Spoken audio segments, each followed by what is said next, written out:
Kalibre. Master, ano yung ginaano mo? Ginabalahan mo dyan? Anong brand dyan? Ito. Anong brand daw? Hisense to, Hisense. Walang power. Hisense, walang power. Ano nakita mong problema? MOSFET. MOSFET tsaka, ano yung fuse? Fuse. Yeah, fuse. Ito yung master. Ano yung master? Resistor. Yan. Anong error niyan? P4. P4 error. Anong brand yan mo? Ano to eh? Common brand pero ibang ano to? Changwong ba? Duo. Korean eh. Duo. Ito kay master. Ano sa'yo master?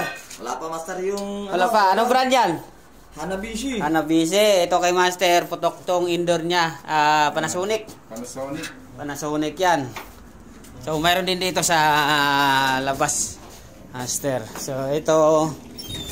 Yan. TCL yung ginagawa nila ni master. Hello, good morning po. Master. Yan may ano pa siya. May kape. So dito sa kabila. Daikin. Yan. So Daikin. May mga sarili-sarili silang trouble. Yan na dito. Kasi nasa actual na kami session ngayon eh.